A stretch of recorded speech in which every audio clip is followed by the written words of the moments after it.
ልልሹ ኮስ ተቀጥሎ እንሄዳለን። እንትን ምን ነው ስትመጡ መንገድ ላይ አዞራት ወደቀች። አይ አላዞራት ኮሽ ይቀጥልልሹ አይዞሽ እንጂ ምን አኮለች ሰላም ይሁን እንደናት እያየሻት ተቀጥቅጥልሽ ይሄናት ተቀጥልሽ ኮሽ ይቆጥ ቀና ቀና በደረሽና ተደሩ ደረሰ እንዴ ኮሽ ተቀጥቅጥ ያለው እንዴ ቀና አይዞሽ አይዞሽ ይቀጥልሽ ኮስ ቀና ቀና ይሄሽ ይሄዳል እንደምትፈልገው ኮሽ እሺ አይዞሽ ወይ ነው ይፈቅዳል አይ ማሽላ አይዞሽ ማለት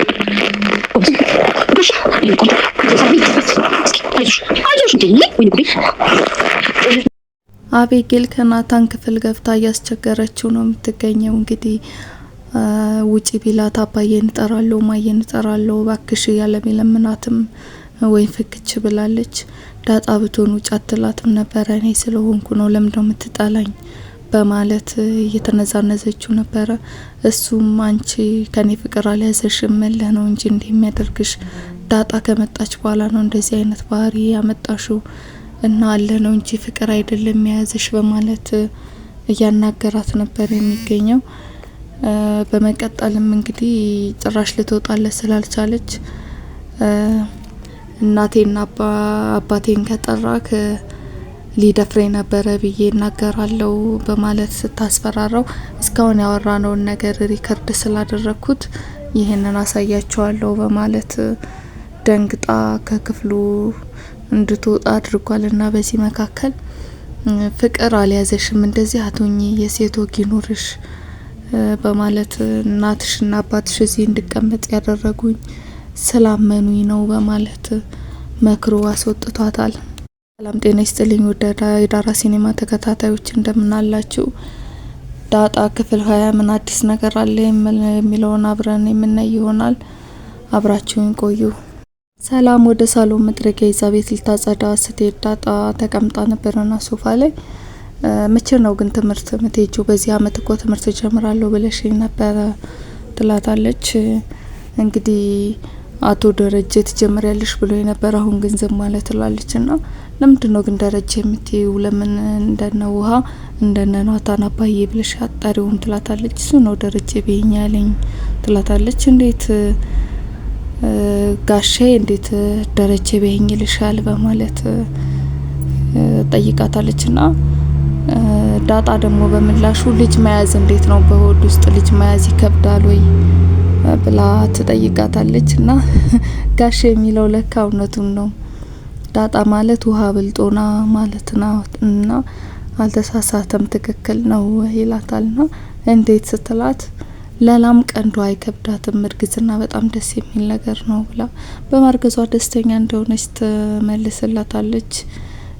ከዚህም በመቀጠል እንግዲህ ያገባሽ ሰው በጣም እድለኛ ነው እንዳረግሽ ቢያውቅ ሽማግሌ የሚልክ ይመስለኛል እና አንቺን የመሰለች ሴት አፈሰ ስትላት ሰላምን በምላሹ እኔ ማግባት አልፈልግም አሁን እኔ የማገባበት እድሜ አይደለም እድሜ ይሄዷል አሁን ያንቺ እድሜ ነው ለትዳር ትክክለኛ እድሜ ብላ ዳጣን ሸንቆጥ በማድረግ አይነት ነገር ስታናግራት ነበርና ስንት አመትሽ ነው ስትላ 37 አመት ሆኖኛል ብላ ሰላም ማግባት እንደማትፈልግ ልጅ ብቻ መውለድ እንደምትፈልግ ለዳጣ እያስረዳቻት ነበር። በምላሹ እንግዲህ ሰላምም ዳጣንና ናታንን ለማቀራረብ የምታደርገውን ጥረት እንደቀጠለች ነው። ከናታን ክፍል መሄድ አቆመሻል ቀንሰሻል ብዙ ጊዜ አጣብራቸው አላያችሁምና ለምንድነው ለምን ትርቂዋለሽ ለምን ትገፊዋለሽ በማለት እየጠየቀቻት ነበርና ከአቤጌል ጋር ስለተስማሙ አብረው እንዲሆኑ ስለምፈልግ ነው ተስማምተዋል ስትል መቼም ቢሆን ሊስማሙ አይችሉም እንደ ናታን አይነት ባል ደግሞ አይገኝም በዚህ ዘመን አስተዋይ ጨዋ የተማረ የሀብታም ልጅ ነው በማለት ናታን ያሉትን ኳሊቲዎች የዘረዘረች አንድ ባንድ ስትነግራት ነበር ለዳጣ። ዳጣ ግን ብዙም አልደነቃትም።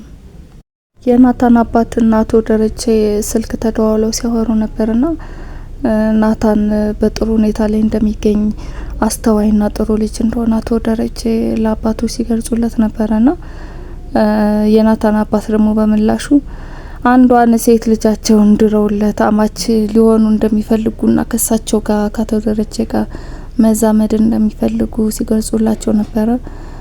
የወይዘሮ ማርታም ፍላጎት እንደዚህ እንደሆነ ነው አቶ ደረጀ የሚገለጹት። እንግዲህ ሰላም ደግሞ ስራዋን እየሰራች በነበረበት ሰዓት የናታንን አልጋ ልታነጥፍ ወደ ናታን ክፍል ትሄዳለች። አቤጌልም ተከትላ በመግባት እዚህ ክፍል መመላለስ በጣም ነው የምትወጂው፣ እግር ታበዣለሽ ከናታን ክፍል በማለት በነገር ስትሸነቁጣት ነበረ። እና ደግሞ የልጁን አባት ለመደበቅ አስፈለገሽ ከማን ያረገሽው እያለች እያፋጠጠቻት ትገኛለች። ምንም ልትፋታት አልቻለችም። እና ሰላምም ምን አገባሽ አንቺን አይመለከትም እኔ ነው የሚመለከተው በማለት መልሳላታለች። ከዚህ በመቀጠልም ከናታን ጋር እንደምትጠረጥራት ስትነግራት ነበረ ሰላም በጣም የተቀያየረችው። እናትና አባትሽን ባላውቃቸው ኖሮ ምን አይነት ባለጌ ያሳደጋት መጥል ነበረ፣ ግን እናትና አባትሽን አውቃቸዋለሁ በማለት ስነ ስርዓት እንድትይዝ እየገላመጠች ነበረ በኃይለኛው ያስጠነቀቀቻት። እንግዲህ ከዚህ በመቀጠል ነበረ ደግሞ ኪችን ዳጣና ሰላም ሲነጋገሩ በር ስር ተለጥፋ የማይሆን ነገር ስትሰማ የነበረውና ከነገር የምትርቅ ሰውም አይደለችምና ነፍሷ የተጨነቀው ሰላም ለዳጣ ለአቤጌል ባል ነኝ ብሎ መጥቶ የሚተዋወቅ ሰው ወንድ እንድትፈልግላት ለዳጣ እየነገረቻት ነበረ። ይህንን ስትሰማ ጆሮዋን አቁማ በር ስር ተለጥፋ ነበረ ድምጽ ሳታሰማ የቆመችውና እንዴት እንደዚህ ሊሆን ቻለ ስትል በቃ ምንም ይሁን ምንም ለአቤጌል የሰላም ባል ነኝ ብሎ የሚተዋወቅ ሰው እሷ አወቀች ማለት ደግሞ ጋሽና ማዬ ይሰማሉ። ይሄ ሆነ ማለት ደግሞ ዲኤንኤ ምናምን እየተባለ ማይሆን ጣጣ ውስጥ ነው የምትገቢውና ቢቀር ቆንጆ ነው ብላ ታማክራታለች። አቤጌልም ይሄን ስትሰማ ነበረ። ይሄንንም እንደሰማች በኋላ ዳጣን መንገድ ላይ ይዛ በቅጡ ትምህርት ሳትማሪ ማይም ሆነች ሳለ የሰላም አማካሪ እንዴት ልትሆኚ ትችያለሽ? ደግሞ ሁሌ ብቻችሁን የምታወሩትና የምትሾካሾኩት ስለምን ጉዳይ ነው? ምንድነው ያላችሁ ነገር? በማለት ዳጣን እያፋጠጠቻትና ሞራሏን የሚነካ ስድብ ስትሰድባት ነበረ።